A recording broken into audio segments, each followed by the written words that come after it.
ان سے قیمتی لمحہ اور کوئی نہیں، اور ان سے اعلیٰ وقت اور کوئی نہیں۔ کسی شاعر نے کہا تھا اوقات ہما بود کے بیار بسر شد، باقی ہما بے حاصلی و بے خردی بود۔ کہتا ہے وقت وہی ہے جو یار کے ذکر پر گزر جائے، باقی سب بے حاصل ہے، بے معنی ہے، دنیا داری ہے۔ اصل وہی وقت ہے جو اللہ اور اس کے محبوب صلی اللہ علیہ وسلم کے ذکر میں بسر ہو جائے۔ تو زیادہ گہرائی والی گفتگو میں انشاءاللہ نہیں کروں گا، سادہ سی باتیں، اور جو مرچ مسالہ زیادہ ہوتا ہے وہ بھی میرے پاس کوئی نہیں، جو مسالہ میں اور کہہ رہا ہوں، جو قرآن کی آیت اور حدیث طیبہ ہوگی وہ انشاءاللہ آپ تک پہنچانے کی حقیر سی کوشش کروں گا۔ اپنے پاس سے بات کو بڑھا چڑھا کے پیش کرنا یہ اپنے ساتھ بھی ظلم ہے، سننے والوں کے ساتھ بھی ظلم ہے۔ بات وہی کرنی چاہیے جو قرآن اور حدیث کے مطابق ہے۔ تو امید ہے آپ انشاءاللہ قرآن کی آیات کو اور حضور کے فرمودات کو محبت سے سنیں گے۔ اللہ کریم حق و صداقت بیان کرنے کی، سننے کی، عمل کی توفیق نصیب فرمائے۔ تو آپ کے سامنے قرآن پاک کی سب سے چھوٹی سورت میں نے تلاوت کی ہے۔ اس کی 3 آیتیں ہیں اور الفاظ کے اعتبار سے یہ قرآن پاک کی 114 سورتوں میں سے سب سے مختصر سورت ہے، لیکن یہ سب سے چھوٹی ہونے کے باوجود 1450 سال گزر گئے، اس کی تفسیر کا حق آج تک کوئی مفسر ادا نہیں کر سکا۔ تو آپ خود اندازہ لگائیں قرآن کی سب سے چھوٹی سورت کا عالم یہ ہے، تو قرآن کی سب سے بڑی سورت کا عالم کیا ہوگا؟ یہ قرآن کی سب سے چھوٹی سورت کو اللہ نے یہ مقام دیا ہے، کیونکہ یہ کلام کسی بندے کا نہیں ہے، یہ کلام ہے رب العالمین کا، اور اسے لے کر آنے والا جبریل امی ہے، اور جس ہستی کے دل مبارک پر اترا اس کو رحمت للعالمین کہا جاتا ہے۔ تو کلام رب العالمین کا ہو، لانے والا جبریل امین ہو، اور جس کے قلب اطہر پہ اترے وہ رحمت للعالمین ہو، تو پھر اس کلام کی عظمتوں کا عالم کیا ہوگا؟ یہ کلام سب سے اعلیٰ، سب سے فصیح و بلیغ، سب سے عظیم، سب سے زیادہ عظمت والا، اور سب سے زیادہ قابل عمل، اور سب سے بڑا انسانیت کا ضابطہ حیات یہ اللہ کا قرآن ہے۔ سمجھ آ رہی ہے بات؟ قرآن پاک سب سے بڑا یہ اللہ کی طرف سے دیا گیا ضابطہ حیات ہے۔ اس میں ہر پہلو پر روشنی ڈالی گئی، اور یہ ایک سب سے چھوٹی سورت کے اندر اللہ نے جو حقیقتیں بیان فرمائی، فرمایا اِنَّا أَعْطَيْنَاكَ الْكَوْثَرَ، کہ اے محبوب صلی اللہ علیہ وسلم بے شک ہم نے آپ کو کوثر کا مالک بنا دیا۔ کوثر، لفظ کوثر جو ہے، اس پہ اگر میں آپ کو تھوڑی سی بات بتا دیتا ہوں تاکہ آپ جب بھی سورہ کوثر سنیں یا پڑھیں آپ کو معنی سمجھ آ جائے۔ عربی گرامر کے اندر کوثر کہا جاتا ہے جس شے کی کوئی حد اور حساب نہ ہو اسے کوثر کہتے ہیں۔ کیوں جی کوئی علم کی بات سن کے بھی سبحان اللہ کہہ دیا گیا، دوڑا سٹیا ہونا جی کوئی مڈی کماتا نہیں، تسی آپ بھی کہنا سبحان اللہ۔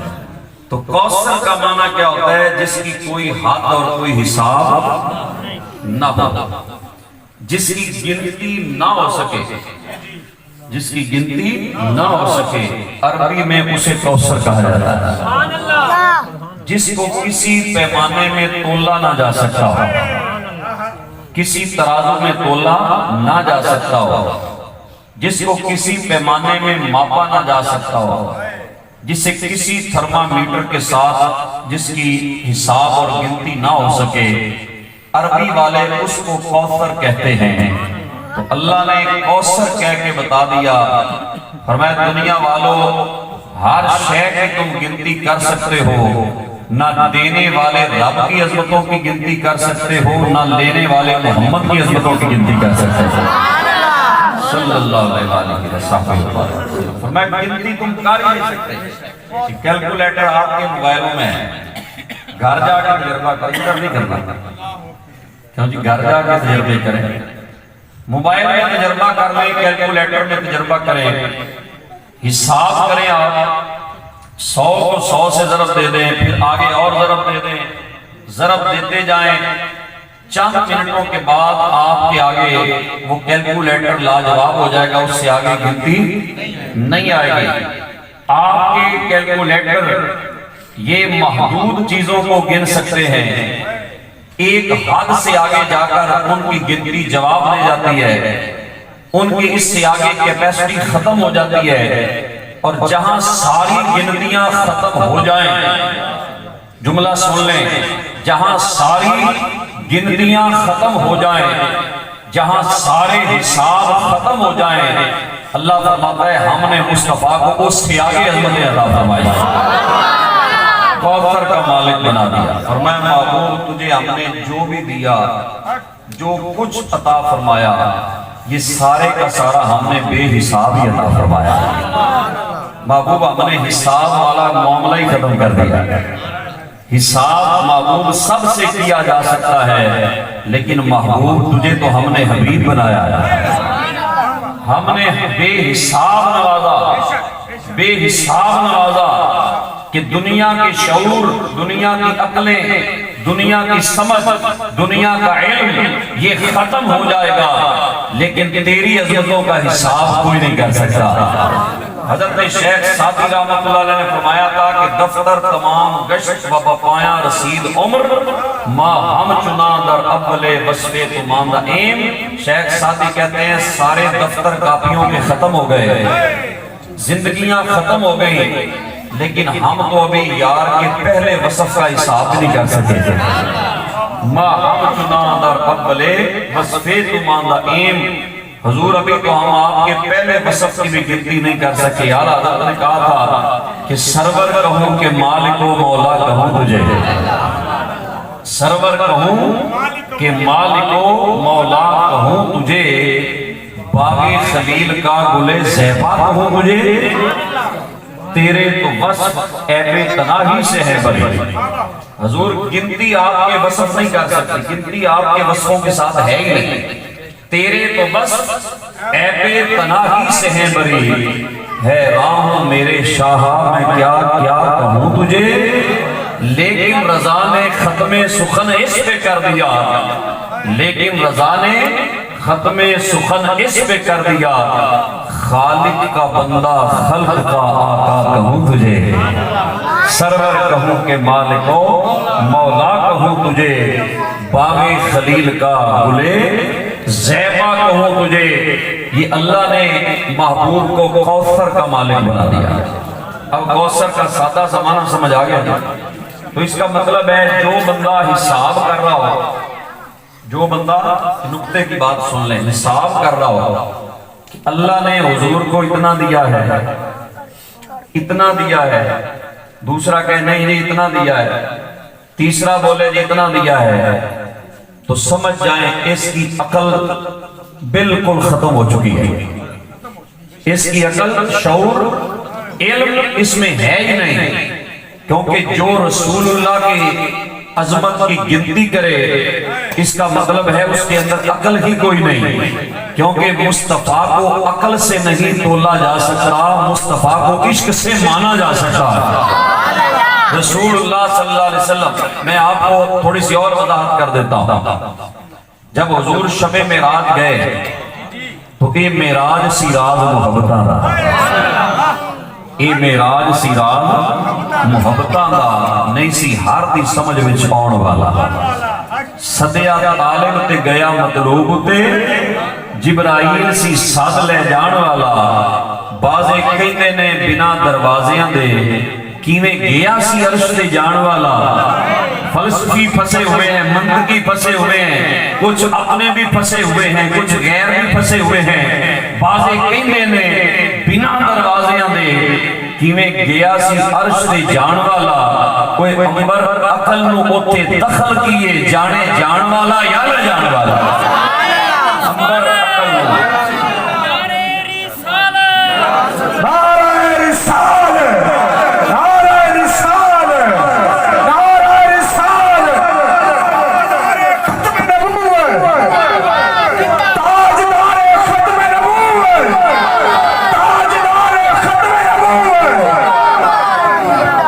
عمر عقل نو دخل کیے، جانے جان والا یا لے جان والا۔ معراج میں حضور گئے، واپس آئے تو جبریل نے کہا حضور آپ اعلان کریں، کعبے میں کھڑے ہو جائیں، بتائیں کہ میں معراج سے آیا، معراج کر کے آیا۔ سرکار نے فرمایا مانے گا کون؟ جبریل نے کہا یا رسول اللہ کوئی اور نہ بھی مانے، ابو بکر صدیق ضرور مانے گا، ابو بکر ضرور مانے گا۔ تو سرکار صلی اللہ علیہ وسلم جب کھڑے ہوئے آپ نے اعلان کیا، کافر وہ تالیاں بجانے، ہنسنے لگے، مذاق اڑانے لگے۔ یہ کیسے ہو سکتا ہے؟ جو سفر ہم مہینے میں کرتے ہیں یہاں سے بیت المقدس، یہ رات میں ہو کے آ گئے، ابھی صرف وہاں کی بات کی ہے حضور نے، ابھی عرش سے پار کی تو کی نہیں۔ ابھی یہ فرمایا کہ میں مسجد اقصی سے ہو کے آیا ہوں۔ تو وہ کہنے لگے نہیں یہ نہیں ہو سکتا، ہم مانتے ہی نہیں، عقل نہیں مانتی۔ ابو جہل بڑا دوڑا، کبھی کسی کے دروازے پہ جاتا ہے وہ کہتا ہے دیکھو آج اس نے ایک نئی بات کر دی ہے، کبھی کسی دروازے پہ جاتا ہے کہتے ہیں آج اس نے نئی بات کر دی ہے۔ ابو بکر صدیق کے دروازے پہ گیا، بات بڑی محبت والی، اس نے کہا ابو بکر آج تیرے یار نے ایک عجیب بات کر دی۔ اس نے کہا میں رات کے وقت معراج پہ گیا ہوں، پہلے مسجد اقصی گیا ہوں، وہاں نبیوں کو نمازیں پڑھائی ہیں، پھر میں واپس آیا ہوں۔ تو یہ اب بھی تم اس کا کلمہ پڑھو گے، اب بھی کلمہ پڑھو گے، اب بھی اسے مانو گے؟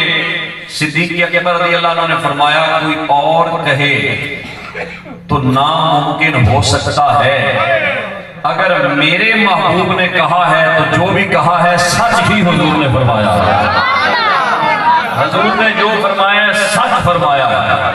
کیوں جی سارے یار نبی دے پیارے ہیں، سارے یار نبی دے پیارے، پر کوئی نہیں ہے نہ چارہ ورگا، نہ کوئی ہویا نہ کوئی ہونا، نہ جان نثارہ ورگا، نہ اس دھرتی پیدا کرنا اینا حبدارہ ورگا۔ آزم شان صدیق کی پوچھنا ہے کہ کوئی یار ہزارہ ورگا؟ کہا میرے اگر آقا نے فرمایا ہے تو اس میں شک کی گنجائش نہیں۔ انہوں نے جو جملہ ابو بکر صدیق نے فرمایا تو انہوں نے فرمایا تم معراج کی بات کرتے ہو، ہم ہر روز صبح اور شام آسمان سے جو وحی آتی ہے ہم روزانہ اس کو مانتے ہیں۔ جملہ کیا دیا؟ فرمایا جبریل روزانہ آتے ہیں، صبح بھی وحی لے کے آتے ہیں، شام بھی آتے ہیں۔ اگر جبریل روزانہ 2 دفعہ آ سکتا ہے، جبریل اگر روزانہ 2 دفعہ آ بھی سکتا ہے، جا بھی سکتا ہے، کون آ سکتا ہے؟ جبریل ہر روز 2 دفعہ اگر زمین پر آ بھی سکتا ہے اور جا بھی سکتا ہے، تو جس کے تلوے جبریل چومے وہ محبوب اگر معراج کی رات چلا جائے آ جائے تو اس میں حیرانگی والی بات کیا ہے؟ تو یہ صدیق اکبر کو پتا تھا کہ عقل سے حضور کو نہیں مانا جاتا، حضور کو عشق سے مانا جاتا ہے۔ تو فرمایا تمہارے حساب ختم ہو جائیں گے، تم گنتیاں نہیں کر سکتے میرے محبوب کی عظمتوں کی، میرے محبوب کی شانوں کی۔ ہم نے جو دیا محبوب کو بے حساب عطا فرمایا۔ اچھا بعض نے یہ کہا کہ کوثر سے مراد کیا ہے؟ حضور کی اولاد پاک ہے، حضور کی اولاد پاک۔ کیوں؟ وہ کہتے ہیں اس کی وجہ یہ ہے کہ جب یہ سورت اتری تو اسی وجہ سے اتری تھی، جب حضور کے 2 بیٹے وصال کر گئے تو کافروں نے کہا کہ اس کی نسل ختم ہو گئی، تو اس وقت اللہ نے فرمایا اِنَّا أَعْطَيْنَاكَ الْكَوْثَرَ، محبوب یہ کہتے ہیں تیری نسل ختم ہو گئی، تیری نسل کب ختم ہوئی ہے؟ تجھے تو ہم نے اتنی اولاد عطا فرمائی ہے، اتنی اولاد عطا فرمائی ہے کہ دنیا کے جس کونے میں بھی جاؤ گے کوئی حسنی سید نظر آئے گا، کوئی حسینی سید نظر آئے گا۔ کیوں جی؟ جہاں بھی جاؤ گے کوئی نہ کوئی سید تمہیں نظر آئے گا۔ تو کوثر سے مراد کو کہتے ہیں حضور کی اولاد پاک ہے۔ اللہ نے فرمایا محبوب ہم نے تجھے اتنی اولاد دی ہے، اتنی اولاد سے نوازا ہے، فرق صرف ایک ہے، سب کی اور نسل بیٹوں سے چلتی ہے، مدینے والے کی نسل سیدہ فاطمہ الزہرا سے چلتی ہے۔ یہ حضور کا ایک صرف خاصہ ہے کہ سب کی نسل بیٹے سے آگے چلی، لیکن میرے آقا صلی اللہ علیہ وسلم کی نسل پاک کس سے چلی؟ حضرت مولا علی اور حضرت سیدہ فاطمہ الزہرا سے چلی۔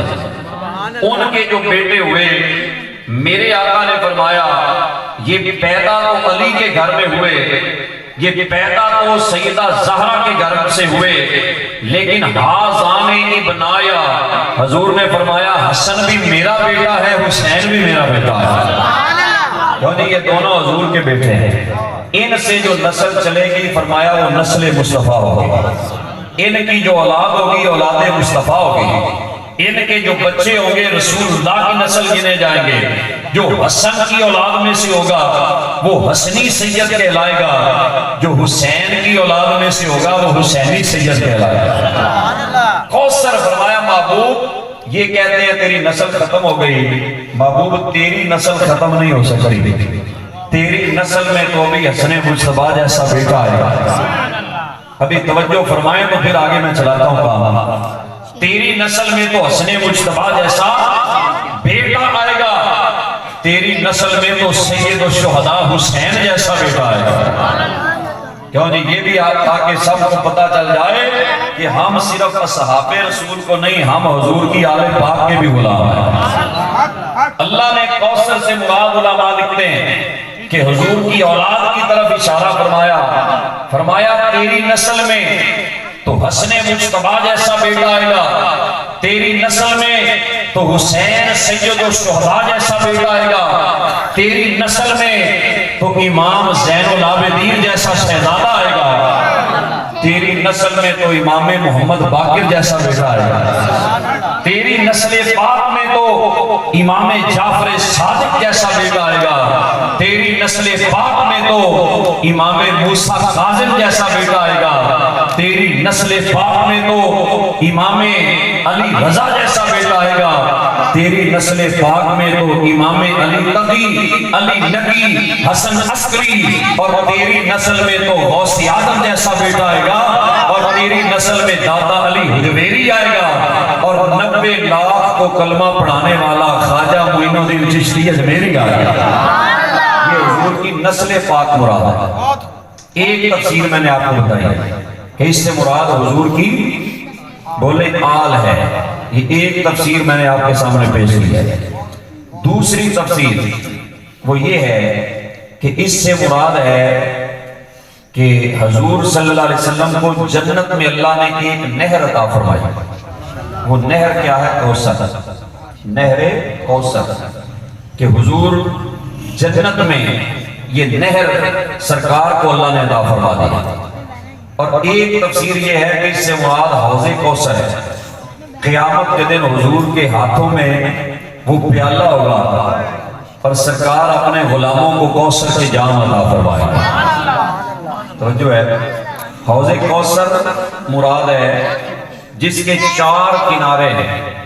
حوض کوثر کے کتنے کنارے ہیں؟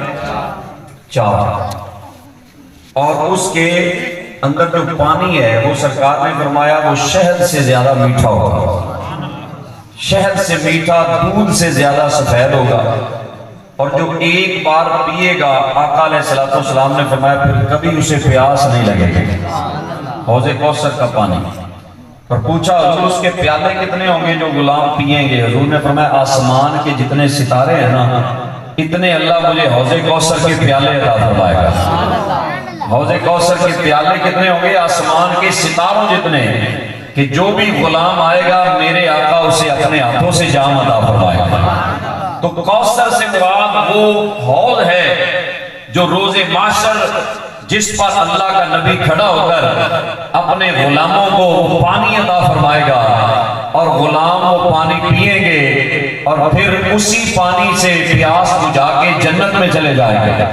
یہ حوض کوثر کی ایک تفسیر اور میں نے کوثر کی آپ کے سامنے پیش کر دی۔ کوثر سے مراد، اور پھر تیسری آخری تفسیر سنیں، بس تھوڑی دیر بیٹھ جائیں، جو آپ کی تمنا لے کے آپ بیٹھے ہیں نا وہ انشاءاللہ پوری کرتا ہوں۔ آخری جو تفسیر آپ میں نے بیان کر دی وہ کیا ہے؟ حضرت عبداللہ بن عباس فرماتے ہیں الخیر الکثیر کلہ کوثر، کہ جتنی خیر ہے نا اللہ نے ساری کی ساری مصطفیٰ کی جھولی میں ڈال دی۔ جملہ حضرت عبداللہ بن عباس کا ہے، تفسیر قرآن ہے، کہ ساری کی ساری بھلائی اور خیر اللہ نے مصطفیٰ کی جھولی میں ڈال دی۔ دنیا کی نعمتیں بھی مصطفیٰ کو دے دی، آخرت کی نعمتیں بھی اللہ نے اپنے محبوب کو عطا فرما دی۔ کوئی نعمت ایسی نہیں جس سے اپنے محبوب کو خالی رکھا، اللہ نے ساری نعمتیں دے دی اور دے کے فرمایا محبوب اما السائل فلا تنہر، اب تیرے دروازے پہ جو بھی سوالی آئے اسے جھڑکنا نہیں، اسے جھولیاں بھر کے عطا فرما دینا، کیونکہ ہم نے آپ کو کوثر کا مالک بنایا۔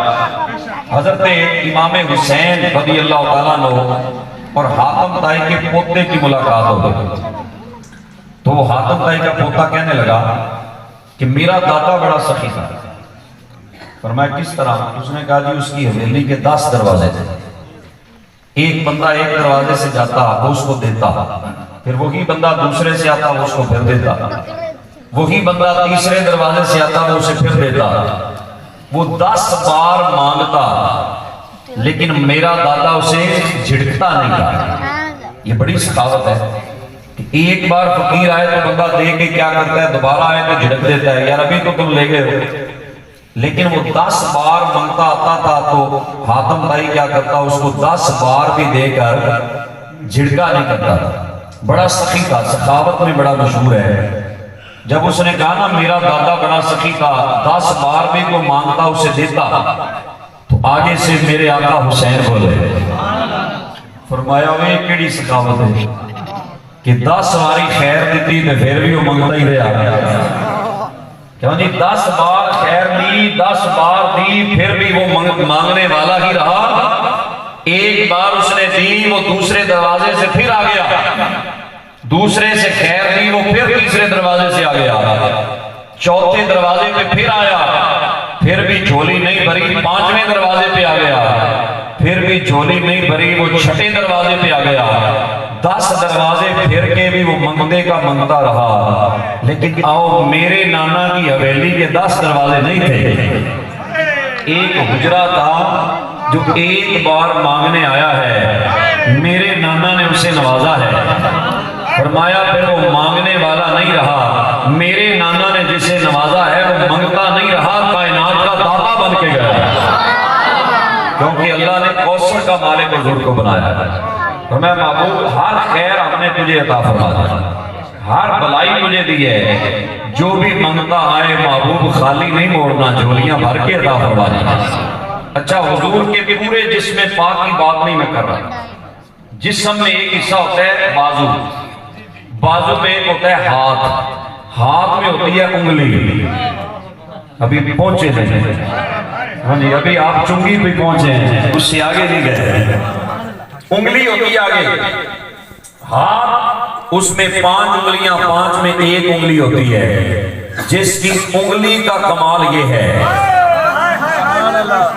جس کی انگلی کا کمال یہ ہے کہ پنگھوڑے میں ہلائے تو آسمان کا چاند بھی گھوم جائے، جس کی انگلی کا کمال یہ ہے اس کے پورے ہاتھ کا کمال کیا ہوگا، جس کے ہاتھ کا کمال یہ ہے اس کے بازو کا کمال کیا ہوگا، جس کے بازو کا کمال یہ ہے اس کے پورے جسم اطہر کے عظمت کا عالم کیا ہوگا، جس کے جسم کی عظمت کا عالم یہ ہے اس کی روحانیت کی عظمت کا عالم کیا ہوگا۔ سرکار علیہ السلام کی انگلی مبارک. سنیے امام جلال الدین سیوطی لکھتے ہیں کہ حضرت عباس ابن عبد المطلب حضور کے چاچا لگتے ہیں. حضرت عباس ایک دن وہ کہنے لگے یا رسول اللہ صلی اللہ علیہ وسلم میں آپ کو اس وقت نبی مان گیا تھا جب ابھی آپ پنگوڑے میں تھے. ابھی آپ پنگوڑے میں تھے مجھے پتا چل گیا تھا کہ آپ اللہ کے نبی ہیں. حضور نے فرمایا چاچا وہ کیسے؟ حضور نے فرمایا وہ وجہ کیا ہے؟ انہوں نے کہا کہ جب آپ پنگوڑے میں تھے نا تو جدھر انگلی جاتی تھی ادھر ہی چاند بھی پھر جاتا تھا. انگلی ہلاتے تھے آپ اور چاند بھی ساتھ ہی. نعرہ تکبیر، نعرہ رسالت، نعرہ رسالت. اچھا جدھر آپ کی انگلی جاتی تھی چاند بھی ادھر ہی پھر جاتا تھا. تو حضور نے آگے سے کیا فرمایا؟ حضور نے فرمایا چاچا بس آپ نے اتنا ہی دیکھا ہے کہ چاند گھومتا تھا. حضور نے فرمایا یحدثنی و احدثہ جب میں پنگوڑے میں تھا نا تو چاند میرے ساتھ کلام کرتا تھا میں چاند کے ساتھ کلام کرتا تھا. اور اعلیٰ حضرت نے کیا کہا ہے کہ چاند جھک جاتا جدھر انگلی اٹھاتے مار میں. چاند جھک جاتا انگلی اٹھاتے مار میں کیا ہی چلتا تھا اشاروں پر کھلونا نور کا. چاند جھک جاتا جدھر انگلی اٹھاتے مہد میں کیا ہی چلتا تھا اشاروں پر کھلونا نور کا. جو انگلی ہلائے حضور نے فرمایا وہ چاند میرے ساتھ کلام کرتا تھا میں چاند کے ساتھ کلام کرتا تھا. جو پنگوڑے میں چاند سے کلام کرتا ہے اس آقا کی عظمتوں کا عالم کیا ہوگا, اس کی رفت کا عالم کیا ہوگا, اس کی بلندی کا عالم کیا ہوگا. جو پنگوڑے میں کتنی عظمت والا ہے وہ نبی اعلان نبوت کے بعد کتنی عظمتوں کا مالک ہوگا. تو یہ امام جلال الدین سیوطی رحمۃ اللہ تعالیٰ علیہ انہوں نے یہ روایت نقل کی ہے کہ پنگوڑے میں چاند گردش کرتا تھا, چاند حرکت کرتا تھا جدھر آقا کی انگلی مبارک جاتی. اور پھر وہ تو مشہور واقعہ وہ میں پورا نہیں صرف اشارہ دے کے میں آگے چلتا ہوں کہ کافروں نے کہا تھا چاند کے 2 ٹکڑے کریں اگر آپ نبی ہیں, اگر آپ نبی ہیں تو چاند کے 2 ٹکڑے کریں. اب حضور نے یہ نہیں فرمایا کہ نبی یہ کام نہیں کر سکتا, چاند کو توڑنا نبی کی اختیار میں نہیں. میرے آقا علیہ السلام نے 14ویں رات کا چاند تھا, حضور نے انگلی کا اشارہ فرمایا تو کائنات نے دیکھا آسمان کا چاند 2 ٹکڑے ہو گئے, ایک پہاڑ کے اس طرف دوسرا پہاڑ کے اس طرف. انہوں نے کہا نہیں ابھی ہم نہیں مانیں گے, یہ جس طرح توڑا ہے جوڑ کر بھی دکھاؤ. انہیں اتنا نہیں عقل کے اندوں کو پتا تھا جو نبی چاند توڑ سکتا ہے وہ چاند کو جوڑ بھی سکتا ہے. حضور نے دوبارہ اشارہ فرمایا تو وہ چاند جو ٹکڑے ہوا تھا ٹوٹا تھا میرے نبی کے اشارے سے دوبارہ صحیح ہو کے اپنی جگہ پہ آ گیا. میرے آقا علیہ السلام کو یہ اللہ نے کوثر کا مقام عطا فرمایا کہ چاند بھی حضور کے اشارے سے ٹوٹ بھی جاتا ہے جڑ بھی جاتا ہے. اللہ نے یہ کوثر حضور علیہ السلام کو عطا فرمائی. حضور کے ایک صحابی ہیں حضرت ربیعہ رضی اللہ تعالیٰ عنہ, تہجد کے ٹائم یہ حضور کو وضو کروایا کرتے تھے. کیوں جی کیا کرواتے تھے؟ حضور کو وضو کرواتے تھے. تو خادم تھے حضور کے. ایک دفعہ وہ فرماتے ہیں تہجد کا ٹائم تھا تو میں نے برتن میں پانی لیا حضور کو وضو کروانے کے لیے. جب وضو کروانے لگا تو آقا نے فرمایا سال ربیعہ, فرمایا ربیعہ آج موقع بڑا ہے, آج سوال کر جو منگنا ہے مانگ لے, منگنا تیرا کام میں دینا حسین دے نامے لگا. فرمایا سوال کر, حضور خود آپشن دے رہے ہیں, فرمایا مانگو سوال کرو. تو حضرت ربیہ نے دیکھا بھی موقع بڑا پیارا ہے، حضور ہی آفر دے رہے ہیں کہ مانگو، تو مانگا کیا؟ حضرت ربیہ رضی اللہ عنہ کہنے لگے اسألک مرافقتک فی الجنہ، یا رسول اللہ میں دنیا کی کوئی شے نہیں مانگتا، آقا نہ دولت چاہیے، نہ سونا نہ چاندی، آقا میں آپ سے جنت میں آپ کے ساتھ قدموں میں جگہ لینا چاہتا ہوں۔ صرف جنت میں نہیں مانگی ہے بھی سیانے، کیوں جی اکیلی جنت بھی حضرت ربیہ نے نہیں مانگی۔ انہوں نے کہا یا رسول اللہ اسألک مرافقتک فی الجنہ، آقا جنت میں آپ کے قدموں میں جگہ مل جائے، کیونکہ اکیلی جنت لے کے میں کیا کروں گا، آقا جنت میں بھی مزہ پھر آئے گا جب آپ کی زیارت بھی ہوتی رہے گی، حضور آپ کی زیارت ہوتی رہے گی جنت میں۔ تو سرکار نے فرمایا آوا غیرہ ذالک، ربیہ ایک ہی ہو گیا، کچھ اور بھی مانگنا ہی تو مانگنا ہے، کچھ اور بھی مانگنا ہے تو مانگ لو۔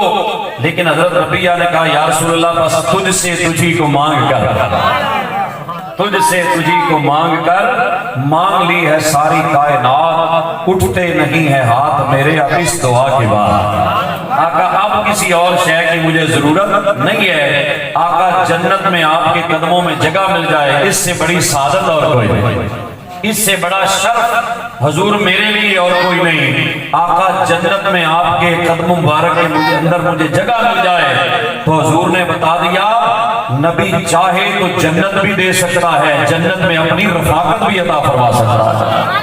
یہ ہے کوثر کا مالک، جسے اللہ نے کوثر کا مالک بنایا ہے، جسے چاہا جنت کی بشارت عطا فرما دیا۔ اچھا ایک بس آخر پہ سن لے روایت، غزوہ خیبر کا موقع تھا۔ کون سی جنگ؟ غزوہ خیبر۔ تو سرکار علیہ السلام جب خیبر سے فارغ ہوئے نا تو ایک گدھا آیا سرکار کے سامنے، کالے رنگ کا گدھا تھا۔ وہ سرکار کی بارگاہ میں جب سامنے آیا نا تو حضور کو دیکھ کے کہنے لگا السلام علیکہ یا رسول اللہ۔ کیوں جی کیا کہا؟ السلام علیکہ یا رسول اللہ، حضور آپ پہ سلام ہو۔ تو سرکار نے پوچھا مسمو کا، تمہارا نام کیا ہے؟ تمہارا نام کیا ہے؟ کہنے لگا اسمی یزید بن شہاب۔ اچھا کبھی آپ نے گدھے بولتے دیکھے ہیں؟ کیوں جی کتنے ہیں؟ نہیں بولا کبھی، لیکن بلانے والا مصطفیٰ سامنے آ جائے، خدا کی قسم میرا نبی سامنے آ جائے تو جانور ہیں، پتھر بھی بولنے پہ مجبور ہو جاتا ہے۔ گدھا بولا نہیں، میرے نبی کے حسن نے اسے بولنے پہ مجبور کر دیا۔ سامنے حضور ہے تو گدھا بولنے لگ گیا، سلام بھی عرض کرتا ہے۔ حضور نے نام پوچھا، کہنے لگا میرا نام یزید بن شہاب ہے۔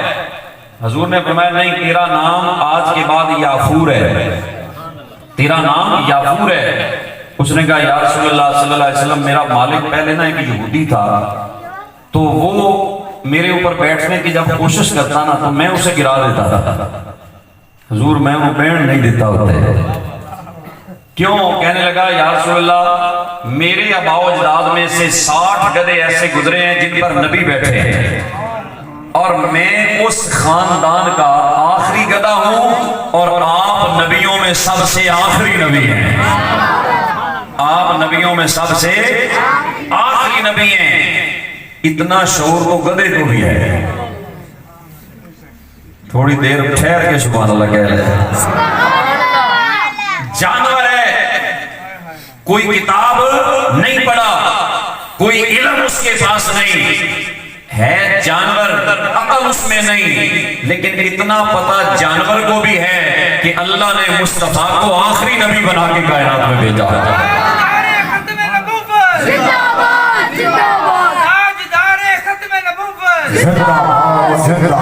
تاجدار ختم نبوت، آخر اور حاضر و حجت کے تاجدار ختم نبوت، تاجدار ختم نبوت، تاجدار ختم نبوت، تاجدار ختم نبوت، تاجدار ختم نبوت۔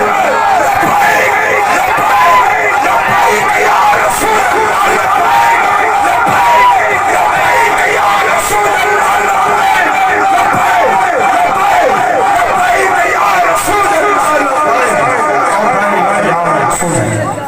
بعد جانور کو بھی پتا ہے کہ حضور آخری نبی ہے. کیوں جی؟ 4 ٹانگوں والے کو پتا ہے, 2 والے کو بھی اللہ کرے سمجھ آ جائے. انا خاتم النبیین لا نبی بعدی, یہ حدیث ہر بندہ یاد کرتا ہے. انا خاتم النبیین لا نبی بعدی. حضور نے فرمایا میں آخری نبی ہوں, میرے بعد کوئی اور نبی کسی قسم کا نہیں آ سکتا. کیوں جی؟ کسی قسم کا اور نبی نہیں آ سکتا. جس طرح کلمے میں ہے لا الہ الا اللہ, اللہ کے سوا کوئی عبادت کے لائق نہیں ہے, اسی طرح لا نبی بعدی, جو اللہ کے بعد کسی اور کو خدا مانے, جو اللہ کے ساتھ کسی اور کو الہ مانے, وہ مشرک ہے. اور جو مصطفیٰ کے بعد کوئی نبی مانے وہ مرتد اور بے ایمان ہے. انا خاتم النبیین لا نبی بعدی, فرمایا میں آخری نبی ہوں, میرے بعد کوئی اور نبی نہیں آ سکتا. اور کوئی دعویٰ کرے تو اس سے دلیل مانگنے کی بھی ضرورت ہے. بولو تو صحیح, دلیل مانگنے کی ضرورت. ایک چھوٹا سا چٹکلے والا مسئلہ بتا دوں آپ کو. قربانی جب آئے قربانی, تو قربانی پہ آپ جانور لیتے ہیں, بکرا, تو بکرے کے اندر کچھ خوبیاں ہونا ضروری ہیں.